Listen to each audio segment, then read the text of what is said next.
Hi guys, today we will start chapter 3 trigonometry functions. Now तो trigonometry तो हम class 10th में भी पढ़ चुके हैं। यहाँ पर हम पढ़ेंगे पूरा trigonometry functions, ठीक है। ना तो trigonometry का मीनिंग क्या होता है? trigono मीन्स होता है triangle and metric means measure करना, मतलब ट्रायंगल को मेज़र करना। ना तो अगर कोई भी ट्रायंगल की बात करें तो उसमें क्या क्या होता है जिसे हम मेज़र करते हैं।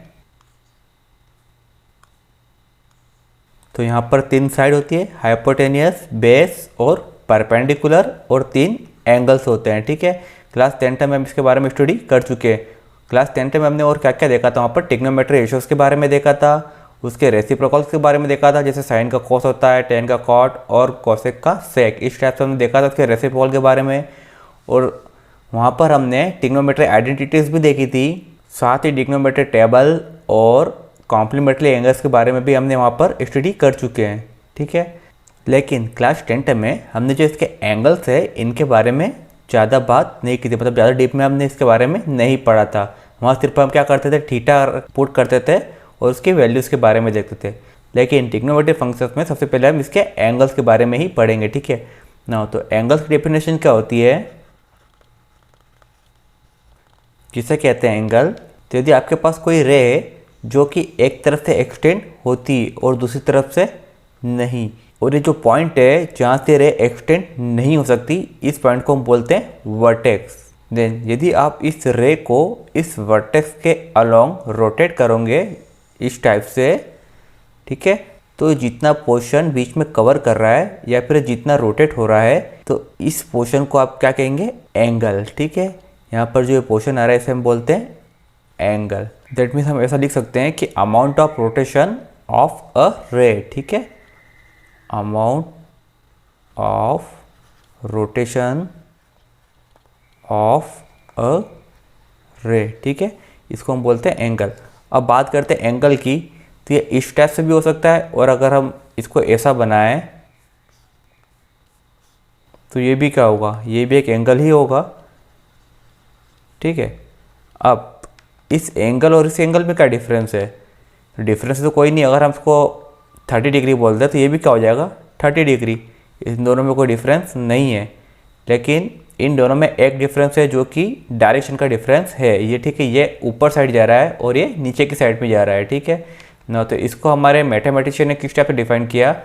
अगर हम बात करें यहाँ पर कि 2 और -2 में क्या डिफरेंस है, तो जब हम इसे एक नंबर लाइन के ऊपर ड्रॉ करेंगे तो जो 2 होगा वो 0 के राइट साइड में होगा यहाँ पर, और जो -2 होगा वो 0 की लेफ्ट साइड में होगा यहाँ पर। इसका मतलब जो ये माइनस साइन है ये हमें क्या बता रहा है, ये हमें डायरेक्शन बता रहा है, ठीक है। जब भी किसी नंबर्स के आगे माइनस लगाते हैं तो डायरेक्शन बताता है, मतलब ये लेफ्ट साइड में जाएगा और ये 2 जो है ये राइट साइड में जाएगा प्लस का, ठीक है। इसका मतलब जो प्लस साइन होता है वो हमें बताता है कि ये राइट साइड है, और जो माइनस साइन होता है वो हमें बताता है कि लेफ्ट साइड में है। फॉर एग्जाम्पल एक और हम देखते हैं, जिससे हम बोलते हैं 5 - 3, तो किसके इक्वल होता है, 2 के। तो इसको हम नंबर लाइन पे किस टाइप से ड्रॉ करते थे कि जब हमें नंबर लाइन पे 5 - 3 को ड्रॉ करना होता तो हम क्या करते थे, 5 हम पहले राइट में आते थे और फिर उसमें से 3 लेफ्ट में चले जाते थे, तो हमें क्या मिल जाता था, प्लस का 2, ठीक है। तो इसका मतलब क्या है कि जो प्लस साइन है वो हमें क्या बता रहा है, राइट डायरेक्शन, और जो माइनस साइन है वो हमें क्या बता रहा है, लेफ्ट डायरेक्शन। तो इसी टाइप से हमारे मैथमेटिशियन ने भी क्या किया कि जो ऊपर साइड में जा रहा था इसको तो उन्होंने क्या कर दिया, पॉजिटिव डायरेक्शन, और जो नीचे की साइड में जा रहा था उसको नाम दे दिया नेगेटिव डायरेक्शन में, ठीक है। तो ये एंगल हो गया -30 हो जाएगा, और जो एंगल ऊपर साइड जा रहा है ये प्लस का 30 एंगल हो जाएगा, ठीक है। लेकिन ये ऊपर और नीचे इस टाइप से बोलना सही नहीं लगता, इसलिए उन्होंने क्या किया, एक घड़ी का रेफरेंस लिया, ठीक है। तो इसको हम क्या बोलते हैं, घड़ी की दिशा होती है उसे हम बोलते हैं क्लॉकवाइज, और जो घड़ी की उल्टी दिशा होती है उसे हम बोलते हैं एंटी क्लॉकवाइज। तो इसे नाम दे दिया गया एंटी क्लॉकवाइज, और इसको नाम दे दिया क्लॉकवाइज। तो जब भी हम एंटी क्लॉकवाइज एंगल को मेजर करेंगे वो क्या होगा, पॉजिटिव, और जब भी हम क्लॉकवाइज एंगल को मेजर करेंगे वो क्या होगा, नेगेटिव, ठीक है। आई थिंक आप समझ गए होंगे। और बात करते हैं इस पॉइंट की वर्टेक्स की, तो ये भी अपने आप में बहुत इंपॉर्टेंस रखता है, क्योंकि इसको वर्टेक्स कैसे बोला, हमने क्लास 9th में पढ़ा था कि जब भी 2 लाइंस एक दूसरे को इंटरसेक्ट करती है तो ये एंगल आपस में इक्वल होते हैं। इस एंगल को हम क्या बोल देते हैं, वर्टिकली अपोजिट एंगल, तो इसका नाम इसी कारण आया कि इसको हम बोलते हैं वर्टेक्स, ठीक है। इसी कारण इसे हम बोलते हैं vertically opposite angles. I think आप समझ गए होंगे कि वर्टेक्स का भी अपने आप में बहुत इंपॉर्टेंट है, ठीक है ना। अब बात करते हैं हम रे की। तो जो ये जहाँ से हम स्टार्ट करते हैं इसको बोलते हैं हम इनिशियल, क्योंकि हम जब भी किसी की शुरुआत करते हैं उसको इनिशियल बोलते हैं। तो जो नीचे वाली लाइन होगी इसे हम बोलेंगे इनिशियल रे, और जहाँ पर एंगल को बनाकर रे को टर्मिनेट करते हैं, मतलब कि एंड करते हैं, उसको हम बोल देंगे टर्मिनल रे, ठीक है। तो इस टाइप से इसे नाम दिए गए हैं जो कि बहुत सिंपल है। जहाँ से स्टार्ट करते हैं उसको बोलेंगे इनिशियल रे, और जहाँ पर एंड करते हैं उसे हम बोलेंगे टर्मिनल रे, ठीक है ना। अब हम एक बार यहाँ पर एनिमेशन के थ्रू भी समझ लेते हैं पॉजिटिव और नेगेटिव एंगल्स, ताकि आपको और डीप में समझ में आ सके, ठीक है ना। तो हम यहाँ देखते हैं एनिमेशन के थ्रू ना। तो देखिए आप यहाँ पर जो सबसे फर्स्ट लाइन है इनिशियल साइड, और जिसको हम रोटेट करेंगे वो कोई टर्मिनल साइड, ठीक है। देन जब ये एंटी क्लॉकवाइज डायरेक्शन में जाएगी तो क्या कौन सा एंगल बनेगा यहाँ पर, पॉजिटिव एंगल ना। तो हम यहाँ पर इसको रोटेट करते हैं, तो आप देखिए यहाँ पर जो भी एंगल बन रहा है 45, 50, 60 सब पॉजिटिव एंगल आ रहे हैं, ठीक है। तो जब भी हम यहाँ पर एंटी क्लॉकवाइज जाएंगे तो क्या होगा, पॉजिटिव एंगल ही बनेगा, ठीक है। देन एक चीज़ और आपको यहाँ पर देखकर समझ में आ रही है कि अगर हम पूरा वन रोटेशन कंप्लीट करते हैं तो जो टर्मिनल साइड है वो इनिशियल साइड के ऊपर ओवरलैप कर जाएगी, ठीक है। देखिए यहाँ पर ये टर्मिनल साइड अलग दिख रही है। जैसे हमने यहाँ पर 360 का एंगल कंप्लीट किया, वन रोटेशन कंप्लीट किया, तो जो टर्मिनल साइड है वो इनिशियल साइड के ऊपर ओवरलैप कर जाएगी, ठीक है। देन अब हम देखते हैं नेगेटिव एंगल। तो नेगेटिव एंगल किस टाइप से, हमें क्लॉकवाइज डायरेक्शन में घूमना पड़ेगा। तो आप देखिए यहाँ पर जब हम क्लॉकवाइज डायरेक्शन में घूम रहे हैं तो यहाँ पर आपको नीचे पिंक कलर में दिख रहा है नेगेटिव एंगल, -10, -15, -20, ठीक है। तो जब भी हम यहाँ पर क्लॉकवाइज डायरेक्शन में घूमेंगे तो हमें यहाँ पर नेगेटिव एंगल ही मिलेगा, ठीक है। और जो आपको ग्रीन कलर में दिख रहा है ये पूरा पॉजिटिव एंगल हो जाएगा, ठीक है। ये 310 डिग्री दिख रहा है, वो हमने पूरा ऊपर से ले रखा है, ठीक है। देन जो पिंक कलर में आपको दिख रहा है ये हमें क्लॉकवाइज डायरेक्शन में घूमने के बाद मिल रहा है, -50 जो आपको यहाँ पर दिख रहा है, ठीक है।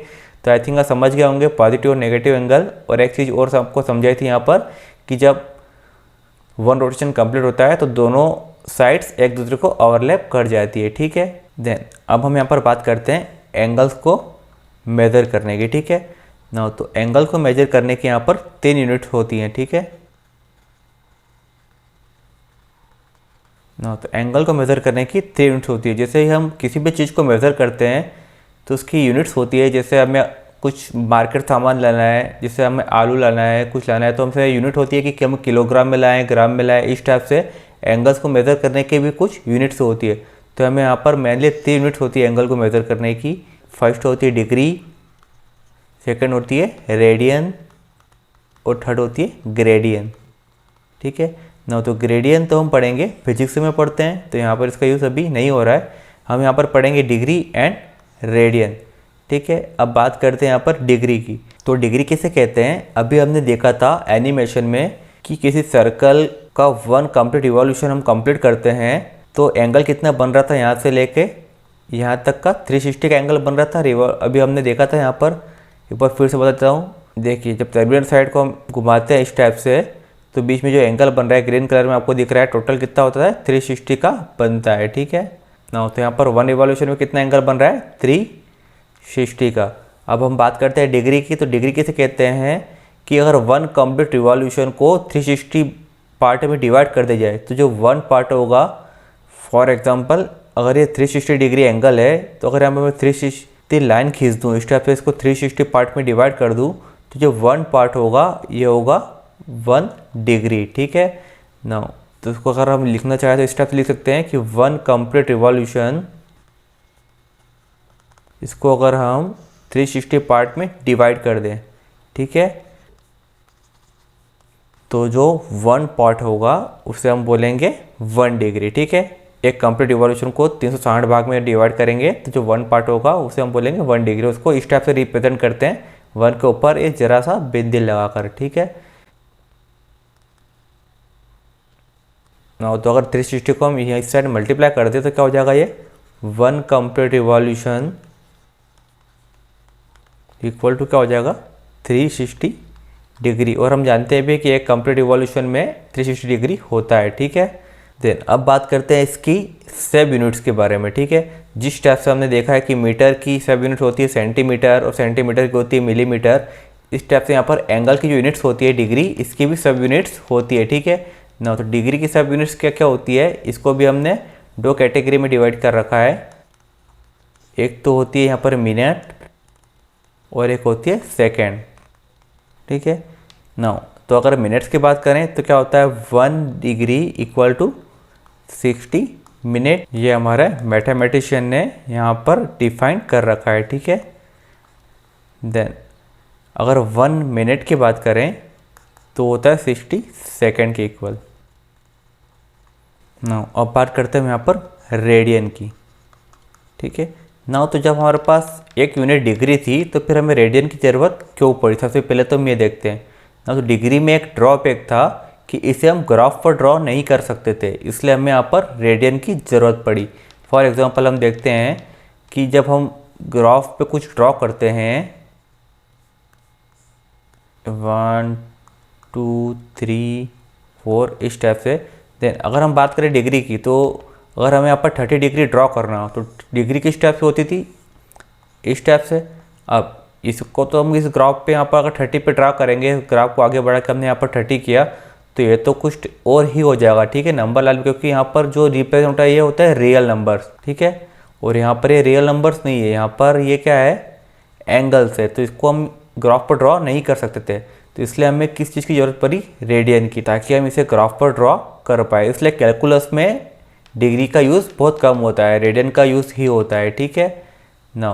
तो हमारे मैथमेटिशियन ने क्या किया कि रेडियन को रियल नंबर से लिंक कर दिया था कि हम इसको ग्राफ पर ड्रॉ कर सके, ठीक है ना। अब हम यह जानेंगे कि रेडियन क्या होता है, ठीक है ना। तो रेडियन को पहले हम एनिमेशन के थ्रू समझते हैं, ठीक है ना। तो अब देखिए यहाँ पर डायग्राम में सबसे पहले हमने क्या किया कि एक सर्कल में 1 यूनिट रेडियस का कोई सर्कल ले रखा है। यहाँ पर आप इसकी रेडियस देखिए 1 यूनिट है, ठीक है। बीच में 0.5 दिया है और ए पर 1 दिया हुआ है, ठीक है ना। तो 1 यूनिट रेडियस का हमने यहाँ पर सर्कल ले रखा है, ठीक है। अब आप इसे ध्यान से देखिएगा, जब मैं इसकी रेडियस के बराबर सर्कल पर आर्क खींचता हूँ, आप देख रहे हैं ब्लू कलर की इसकी रेडियस थी, इसके बराबर मैंने एक आर्क खींचा, तो जब ये दोनों इक्वल हो जाएंगे, जितनी रेडियस थी उतनी लेंथ तक अगर मैंने यहाँ पर आर्क खींचा तो यहाँ पर बीच में आपको जो एंगल दिख रहा है ये क्या है 1 रेडियन, ठीक है। इसको हम बोलते हैं 1 रेडियन, मतलब कि जब भी रेडियस के इक्वल हम आर्क खींचेंगे तो उसे हम बोलेंगे रेडियन। तो इस डायग्राम से देख के आप क्या समझ रहे हैं कि 1 रेडियन किसके इक्वल होगा, लेंथ ऑफ आर्क को अगर हम रेडियस से डिवाइड कर दें तो क्या आ जाएगा 1 रेडियन, ठीक है ना। तो यहाँ पर देखिए एक बार फिर से, radian equal to length of arc divide by radius, ठीक है। अगर हम लेंथ ऑफ आर्क को रेडियस से डिवाइड कर देंगे तो क्या आ जाएगा 1 रेडियन। देन फिर से देखते हैं इसमें, अगर हम इसको और आगे बढ़ाएं तो आप देखिए रेडियस मैंने क्या करें यहाँ पर 2 रेडियस ले लिए, तो यहाँ पर कितना एंगल बन गया 2 रेडियन ना। तो आप यहाँ पर देख रहे लेंथ ऑफ आर्क कितनी हो गई 2 और रेडियस कितनी हो गई 1 ना। तो यहाँ पर अगर हम रेडियन देखेंगे तो कितना हो जाएगा, लेंथ ऑफ आर्क हो गई 2 और रेडियस कितनी है 1, तो यहाँ पर रेडियन कितना हो जाएगा 2 रेडियन, ठीक है ना। इसी टाइप से हम अगर और आगे करेंगे इसको तो ये क्या हो जाएगा, लेंथ ऑफ आर्क हो गई है 3, ठीक है, और रेडियस उसके यहाँ पर 1 ही है, तो यहाँ पर हो गया 3 रेडियन। आपको दिख रहा है बीच में 3 डिवाइड बाई 1 तो 3 हो जाएगा। इसी टाइप से यहाँ पर ही हो जाएगा 4 5 6, ठीक है ना। तो आप आई थिंक आप समझ गए होंगे कि रेडियन किसको बोलते हैं, कि जब भी रेडियस इसके लेंथ ऑफ आर्क के इक्वल हो उसे हम बोलेंगे 1 रेडियन, ठीक है। अब बात करते हैं इसको ग्राफ पे ड्रॉ करने की। तो ये तो बहुत सिंपल हो गया, अगर हमको 1 रेडियन ग्राफ पर ड्रॉ करना हो तो किसके इक्वल होगा, यहाँ पर दिख रहा है आपको 1 रेडियन किसके इक्वल था 1 रेडियस के, जो कि एक रियल नंबर है। ग्राफ पर ड्रॉ करना होगा तो हम इसे डायरेक्ट 1 इसी टाइप से ड्रॉ कर लेंगे। ये हो गया हमारा 1 रेडियन, ये हो गया 2 रेडियन, ये हो गया 3 रेडियन, ठीक है। तो इसको ग्राफ पे ड्रॉ करना सिंपल था बजाय डिग्री के। अब हम ये देखते हैं कि रेडियन को हम रिप्रेजेंट किस टाइप से करते हैं। तो रेडियन को रिप्रेजेंट करने का तरीका, एक तो मैंने यहाँ पर लिखा है कि हमने लिख दिया 2 और ऊपर लिख दिया RAD रेडियन का। तो दूसरा तरीका हो जाएगा, इसको हम इस टाइप से भी रिप्रेजेंट करते हैं, 2 लिख दिया और ऊपर एक कैपिटल R लिख दिया, ठीक है। या फिर अगर हमें 2 रेडियन और शो करना है तो हम इसको इस टाइप से भी कर सकते हैं, 2 लिख दिया और ऊपर C लिख दिया। C डेट मीन्स क्या होता है, सर्कुलर मेज़र, ठीक है। C का मीनिंग क्या होता है, सर्कुलर मेज़र, क्योंकि हम इसको सर्कल के अंदर इस टाइप से मेज़र करते हैं, इसलिए इसको सर्कुलर मेज़र भी बोलते हैं, ठीक है। तो रेडियन को यहाँ पर रिप्रेजेंट करने के 3 तरीके हमारे पास, मेनली हम इसी को यूज़ करते हैं। लेकिन जब भी एंगल्स लिखा हो और उसके ऊपर कुछ नहीं हो, जिस टाइप से हम यहाँ पर डिग्री लगाते हैं 180 डिग्री, लेकिन अगर ये नहीं लगा हो तो इसे हम बाय डिफ़ॉल्ट रेडियन ही समझेंगे, ठीक है। क्योंकि हमारे मैथमेटिशियन ने इस टाइप से डिफाइन कर रखा है कि अगर ऊपर कुछ भी ना लगा हो, इसका मतलब हम उसे रेडियन ही मानेंगे, ठीक है ना। अब बात करते हैं हम रेडियन के साथ वर्क किस प्रकार करेंगे, ठीक है। अगर आपको क्वेश्चन में ऐसा बोला हो कि 3 डिग्री एंगल बनाओ तो आप तो बहुत आसानी से बना देंगे, 90 डिग्री एंगल बनाओ तो आप आसानी से बना देंगे। तो डिग्री तो आप समझते हैं कि कैसे बनाते हैं, लेकिन आपको बोल दिया कि 30 रेडियन का एंगल बनाओ तो आप कैसे बनाएंगे, वो आप नहीं जानते।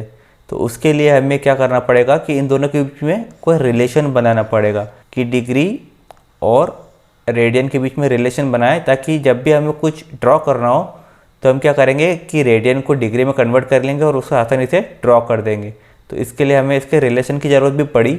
अब बात करते हैं इनके रिलेशन की। तो डिग्री को हमने किस टाइप से डिफाइन किया था, 1 डिग्री किसके इक्वल होती है, 1 कंप्लीट रिवॉल्यूशन। इसको अगर हम 360 पार्ट में डिवाइड करते हैं तो किसके इक्वल होती थी, 1 डिग्री के, ठीक है। तो हमने बाद में इसको इस टाइप से भी बताया था कि 360 का इधर मल्टीप्लाई कर देंगे तो जो 1 कंप्लीट रिवॉल्यूशन है वो हो जाएगा 360 डिग्री के इक्वल, ठीक है। देन अब बात करते हैं रेडियन की। तो रेडियन को हमने किस टाइप से डिफाइन किया, एक सर्कल के थ्रू हम यहाँ पर समझते हैं। रेडियन की बात करेंगे तो जो 1 कंप्लीट रिवॉल्यूशन होता है रेडियन में, ये किसके इक्वल होता है, जो 1 कंप्लीट रिवॉल्यूशन है ये लेंथ ऑफ आर्क के इक्वल होता है इसकी। और जो लेंथ ऑफ आर्क है पूरे सर्कल की, इसको हम बोलते हैं सरकमफेरेंस ऑफ सर्कल, जो कि 2 पाई आर के इक्वल होती है। तो यहाँ पर जो 1 कंप्लीट रिवॉल्यूशन है किसके इक्वल हो गया, 2 पाई आर के इक्वल। और जब हमने रेडियन को डिफाइन किया था तो यहाँ पर हमने रेडियस क्या ली थी, 1 यूनिट ले रखी थी, ठीक है। तो जो रेडियस होगी वो क्या हो जाएगी, 1। तो ये हो जाएगा 2 पाई, यहाँ पे पुट कर देंगे 1 और हो जाएगा 360 डिग्री। तो हो जाएगा 2 pi equal to 360 degree. Then pi यहाँ पर क्या है, रेडियन है, ठीक है। तो पाई रेडियन इक्वल टू हो जाएगा 360 डिग्री अपॉन में 2, कैंसिल हो जाएगा ये, तो हो जाएगा 180 डिग्री। तो पाई रेडियन किसके इक्वल हो जाएगा यहाँ पर, 180 डिग्री के, ठीक है। और यही आपको याद रखना है कि पाई रेडियन 180 डिग्री के इक्वल होता है। ये रिलेशन हमें यहाँ पर याद रखना है, इसी का यूज़ करके हम इसे कन्वर्ट भी कर लेंगे। अगर आपको रेडियन से डिग्री में कन्वर्ट करना या डिग्री से रेडियन में कन्वर्ट करना तो इस रिलेशन का यूज़ करेंगे, ठीक है। अब पाई रेडियन किसके इक्वल होता है, 180 डिग्री के।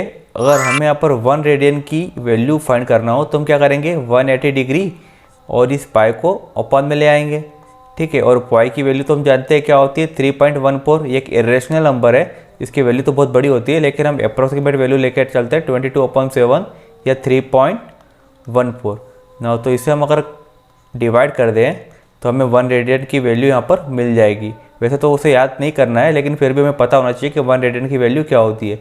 तो 180 डिग्री को हम पाई से डिवाइड करके देखते हैं। यहाँ पर 180 डिवाइड बाय पाई दिख रहा है आपको, ये रहा, ठीक है। इक्वल टू क्या आ रहा है, 57.29 और बहुत लंबी वैल्यू आ रही है तो 29 को हम ऐसा बोल सकते हैं 57.3। तो जब भी आपसे कोई पूछे कि 1 रेडियन इक्वल टू कितना होता है तो 57.3 डिग्री, ठीक है। देन इसी टाइप से अगर हमें 1 डिग्री के बारे में पूछा जाए कि 1 डिग्री में कितना रेडियन होता है तो उसे भी हम फाइंड कर सकते हैं इसी रिलेशन से। जिस टाइप से हम भी पाई को नीचे लेके गए थे, इस बार 180 को इस साइड ले आते हैं तो क्या हो जाएगा, ये पाई 18 अपॉन में 180 इक्वल टू 1 डिग्री। तो इस बार हम पाई में अगर 180 से डिवाइड कर दें, ये हो गया पाई डिवाइड बाय 180। तो किसके इक्वल हो जाएगा, ये होता है 0.0174, ठीक है। नाउ तो हो जाएगा 0.0174 0.0174 इक्वल टू 1 डिग्री। तो 1 डिग्री में इतना रेडियन होता है और 1 रेडियन में इतनी डिग्री होती है 57.3। ठीक है, वैसे आपको याद तो नहीं रखना है, फिर भी आपको पता होना चाहिए, ठीक है, कि इसको किस टाइप से फाइंड किया जाता है। ये एक अप्रोक्सीमेट वैल्यू है, ठीक है, एकदम कम्प्लीटली इक्वल नहीं है, क्योंकि आप जानते हैं पाई एक इरेशनल नंबर है। अब बात करते हैं कन्वर्जन की। ठीक है, तो कन्वर्जन के लिए वैसे तो हम इसे रूल का यूज़ करते हैं कि pi radian equal to 180 degree, लेकिन एक और रूल जो हमारे मैथमेटिशियन ने बना रखा है वो भी बहुत सिंपल है। वो इस टाइप से है कि थीटा डिग्री अपॉन में 180 डिग्री और थीटा रेडियन अपॉन में पाई रेडियन। इस रूल का यूज़ करके हम किसी भी रेडियन को डिग्री में और किसी भी डिग्री को रेडियन में कन्वर्ट कर सकते हैं। ठीक है, एक एग्जांपल के लिए तो आपको बता देता हूँ यहाँ पर। अगर हमको 30 डिग्री दे रखी है और अगर हमें इसे रेडियन में कन्वर्ट करना है तो हम बस 30 डिग्री को पुट कर देंगे। थीटा की जगह हमने क्या पुट कर दिया, 30। ये हो गया 180 डिग्री, ये हो गया थीटा रेडियन अपॉन में पाई रेडियन। ठीक है, कैंसिल हो जाएगा, 0 से 0, 3 से कैंसिल हो गया, 18 6 टाइम। ठीक है, और पाई इस साइड आ जाएगा तो क्या हो जाएगा, pi upon 6 equal to theta radian. ना तो 30 डिग्री को हमने किस में कन्वर्ट कर दिया, यहाँ पर रेडियन में। ठीक है, इसी टाइप से अगर हमें रेडियन दे रखा हो और हमें डिग्री में कन्वर्ट करना हो तो भी इसी रूल का यूज़ करके हम यहाँ पर कन्वर्ट कर सकते हैं। ठीक है ना, तो आई थिंक आप समझ गए होंगे कि कन्वर्जन करना भी कोई डिफ़िकल्ट नहीं है। ठीक है, कुछ कुछ कन्वर्जन आपको याद रखने होंगे, जैसे 30 डिग्री, 45 डिग्री, 60 डिग्री, 90 डिग्री, ये आपको याद होने चाहिए, क्योंकि वहाँ पर जैसे वैल्यू हम यूज़ करते थे sin 30 की, sin 45 की। ठीक है, तो वहाँ पर तो हमने टेबल बनाकर उसे याद कर भी ली थी और हमें पता भी था कि इससे किस टाइप से हम फाइंड करते हैं। लेकिन यहाँ पर हमें डायरेक्ट 30 लिखा हुआ नहीं मिलेगा, कितनी बार हमें इस टाइप से भी मिलेगा कि sin π/6, sin π/4, हमें यहाँ पर रेडियन में भी मिलेगा। तो हमें पता होना चाहिए कि 30 क्या होता है, π/6 को 30 बोलते हैं, π/4 को 45 बोलते हैं। जैसे हम अगर pi radian equal to 180 degree होता है, तो अगर हम यहाँ 180 पुट करेंगे तो 180 को अगर 6 से डिवाइड करेंगे तो क्या आ जाएगा, 30 ही आएगा। इसी टाइप से अगर 180 को हम 4 से डिवाइड करेंगे तो क्या आ जाएगा, 45 ही आएगा। तो कुछ कुछ वैल्यू हमें यहाँ पर प्रैक्टिस करते करते याद हो जाएगी। ठीक है, इसको हम बोलेंगे π/6, ये हो जाएगा π/4, ये हो जाएगा π/3 और ये हो जाएगा π/2। ये तो आप जानते हैं भी कि 180 को 2 से डिवाइड करेंगे तो 90 आएगा, 180 को 3 से डिवाइड करेंगे तो 60 आएगा, 180 को 4 से डिवाइड करेंगे तो 45 और 180 को 6 से डिवाइड करेंगे तो 30 आएगा। तो ये वैल्यू आपको प्रैक्टिस करते करते याद हो जाएगी। ठीक है, नाउ अब हम स्टार्ट करते हैं हमारी एक्सरसाइज 3.1 और जैसे जैसे इसमें आगे आते आएगा वैसे हम इसको डिस्कस करते जाएंगे। ठीक है ना, तो हम नेक्स्ट वीडियो में स्टार्ट करेंगे एक्सरसाइज 3.1। अगर आपको इसमें कोई डाउट हो तो आप कमेंट बॉक्स में कमेंट कर दीजिएगा। Okay, thank you.